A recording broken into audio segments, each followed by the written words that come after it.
دین کے معاملات ایک جگہ رہ جاتے ہیں اور پھر اس کی دنیا بھی تباہ ہوتی ہے اور آخرت بھی تباہ ہوتی ہے۔ تو پہلی چیز جو فتنے کی ہے، وہ عورت ہے۔ تو آپ نے یہ آج دل و دماغ کے اندر محفوظ کر لینا ہے کہ آپ جب بہترین مبلغ بن جائیں گے، بہترین عالم دین بن جائیں گے، تو اس فتنے سے اپنے آپ کو بچانے کی کوشش کریں گے، اور اس کے لیے ایک دعا ہے، اللہم انی اعوذ بک من فتنۃ النساء۔ اس دعا کو پڑھتے رہیں۔ تو رب قدیر جل جلالہ نے لوگوں کے لیے آراستہ کی ہیں ان خواہشوں کی محبت۔ تو پہلی چیز آ گئی عورتیں، کہ اللہ نے اس میں اٹریکشن رکھا ہے، جائز طریقے سے، کوئی پابندی نہیں، کوئی ریسٹرکشن نہیں، اس لیے کہ قدرت نے جائز راہ ہمیں عطا فرمائی ہے، اور اسی جائز راہ کے مطابق ہمیں زندگی گزارنے کی کوشش کرنی چاہیے۔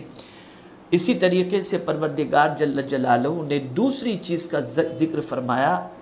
اور وہ ہے بیٹے والبنین۔ بیٹیوں کے مقابلے میں بیٹوں کی محبت انسان کے دل میں زیادہ رہتی ہے۔ وجہ یہ ہے کہ میرا ونش چلے گا، میری نسل چلے گی، میرا خاندان چلے گا، یہ ایک سوچ رہی ہے۔ اور اسی کو قرآن مقدس میں دوسری جگہ پر رب نے فرمایا، المال والبنون زینت الحیات الدنیا۔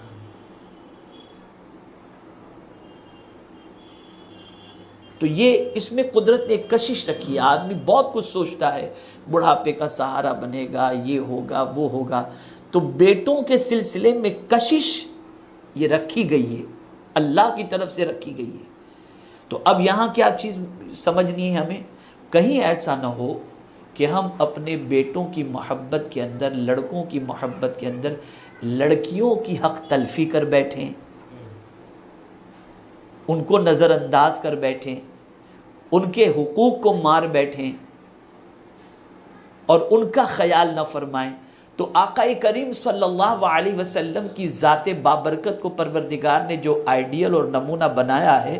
تو آپ دیکھیں حضور صلی اللہ علیہ وسلم بیٹیوں سے کیسا سلوک فرماتے تھے،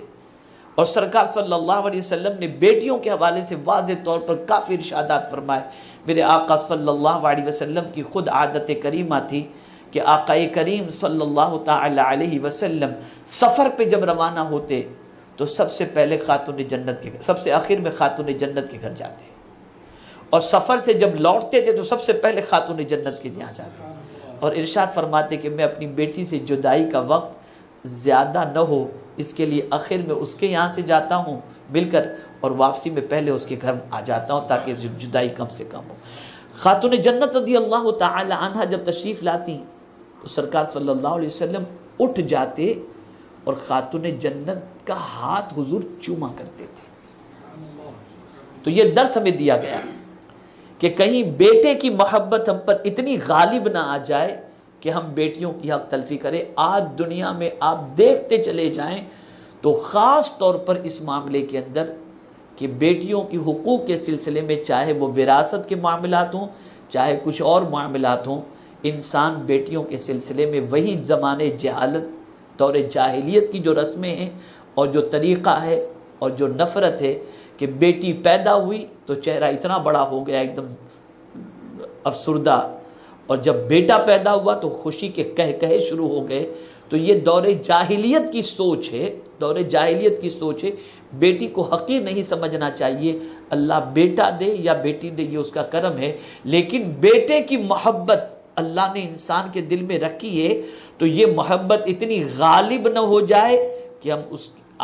بچیوں کی محبت کو جو ہے فراموش کر دیں اور ان کی حق تلفی کریں۔ دوسری چیز یہ بھی ذہن کے اندر رکھنا ہے کہ اپنے بیٹے کی فیوچر کی فکر ماں باپ کو زیادہ رہتی ہے،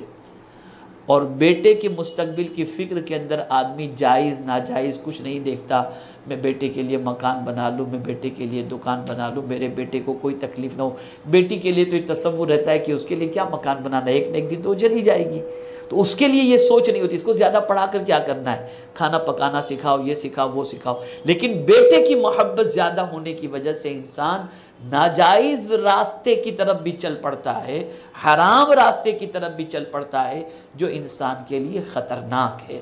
تو اب قرآن مقدس کی اس آیت کی روشنی میں یہ بھی ہمیں دیکھنا ہے کہ ہم بیٹے کی محبت کے اندر بیٹیوں کی حق تلفی نہ کریں،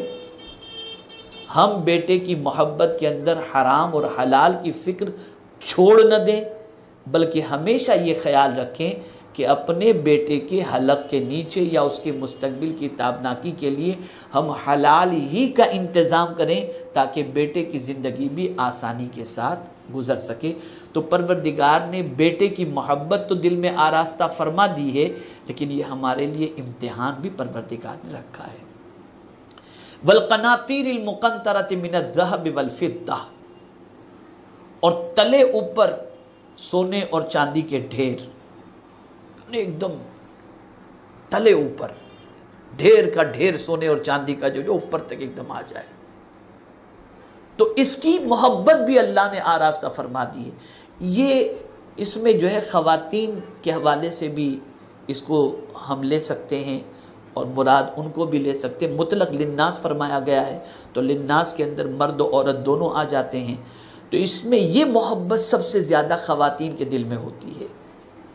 کہ ایک سونے کا سیٹ ہے تو اور دوسرا لے لیتے ہیں، دوسرا آ گیا تو تیسرا لے لیتے ہیں، فلاں شادی میں پہننے کے لیے نیا لے لیتے ہیں۔ یہ ایک محبت دل کے اندر قدرت نے رکھ دی ہے۔ تو اس میں بھی یہ دیکھنا چاہیے کہ سونا اور چاندی جمع کرنے کی فکر کے اندر کہیں ایسا نہ ہو کہ بیوی کو سونا چاہیے تو اب ناجائز طریقے سے لا کر کے دے دو، حرام طریقے سے لا کر کے دے دو، یا کسی بھی طریقے سے سونے چاندی کے ڈھیر کو جمع کر کے ہم دنیا کے سامنے اپنی دولت مندی کے اظہار کے لیے کہ ہمارے پاس اتنی دولت ہے، ہم حرام طریقے سے کما کر شادی کے اندر بیوی کو بچیوں کو سونا چاندی ڈھیر سارا پہنا کر کے بھیج دیں تاکہ دنیا یہ کہے کہ ان کے پاس کتنی دولت آ گئی، یہ منع فرمایا گیا ہے۔ لیکن اس کی محبت قدرت نے رکھی ہے انسان کے دل کے اندر، تو جائز طریقے سے اللہ امتحان لینا چاہتا ہے، ذرا دیکھوں کہ میرے بندے اس کی محبت کو زیادہ ترجیح دیتے ہیں یا میری محبت کو زیادہ ترجیح دیتے ہیں۔ جس کے دل میں میری محبت ہوگی وہ میرے قانون کے ذریعے اسے حاصل کرے گا، اور جس کے دل میں نفس کی محبت ہوگی وہ اپنے نفس کا غلام بن کر کے جائز اور ناجائز کے فرق کو مٹا دے گا۔